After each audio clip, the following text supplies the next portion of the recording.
करदाताहरूको करमाथि लामो हात गर्ने विषय सधैँ आकस्मिक बन्छ। सम्माननीय सभामुख महोदय, संख्या पुगेन हजुर, यसपल्ट संख्या पुगेन।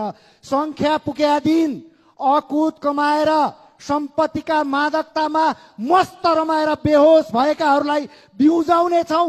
राणा कालमा अकुत कमाउनेको सम्पत्ति जसरी राज्य ढुकुटीमा आयो, राजाको सम्पत्ति जसरी राज्य ढुकुटीमा आयो, यो 35 वर्षमा अनेकौं काण्ड मचाएर नागरिकको रगत पसिना चुसेकाहरूको त्यो अकुत सम्पत्ति राज्य ढुकुटीमा ल्याउँछौं। 84 मा संख्या पुर्याउँछौं। भ्रष्टाचार गर्नेहरू पापी हुन्, धुन्धुकारीहरू हुन्। त्यो 33 वर्षमा यति धेरै धुन्धुकारीहरू जन्मेका छन् यो देशमा। ती धुन्धुकारीहरूको 33 वर्षको 3300 काण्ड आयोग बनाएर छानबिन हुनुपर्छ, आयोग बनाइनुपर्छ। आज लाग्यो होला कलियुग, कलियुगमा जे गरे नि हुन्छ। कलियुगको 4,32,000 मध्ये जम्मा 5,000 मात्रै आयु खाएको छ।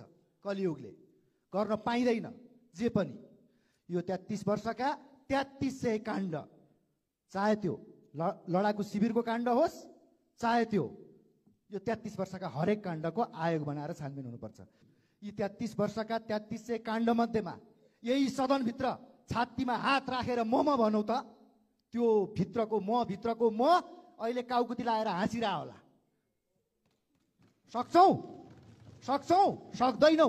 भाषण ठुला गर्ने, नीतिगत तहमा कसरी भ्रष्टाचार हुन्छ भनेर यो 38 वर्षको 39 वर्षको युवाले देखेका छैन।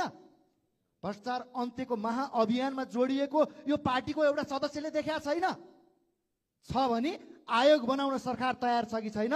आयोग बनाएर सबै 33 वर्षका 3300 काण्डहरू छानबिन गर्न लागौं। भुटानी शरणार्थीको फाइल खुलेर बेचन झा समातिने बित्तिकै समीकरण नै फेरबदल। यो के, यो किन?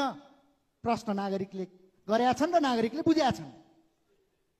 नागरिकले मज्जासँग बुझेका छन्। यो 3 दशकको यी घटनाक्रमहरू भन्दा बाहेक नयाँ आगामी दिनमा पनि केही हुनेवाला छैन। मैले गरिमामय सदनमा 21 गते भनेको थिएँ, 8-9 महिना पछाडि प्रतिपक्षमा बस्नुभएका मान्यज्यूहरू, तपाईँहरू सत्ता पक्षमा आउनु पर्ने हुन्छ। यहाँ त 8-9 महिनाको यो खेलो घटेर 3.5 महिनामा झरेको छ। 3.5 महिनामा झरेको छ। अनि ती एउटा अमुक व्यापारीको घरमा भएको सम्झौता, त्यो सम्झौता नसार्वजनिक भएको छ। अनि त्यो सम्झौताका आधारमा बन्ने आगामी दिनका ती सरकारहरू पनि यही 3 दशकको निरन्तरता हो। यही एयरपोर्ट हो। यहाँबाट एउटा गरिब किसानको छोरोमा त्यति धेरै लागु औषध बोकाइएको देख्दैन म।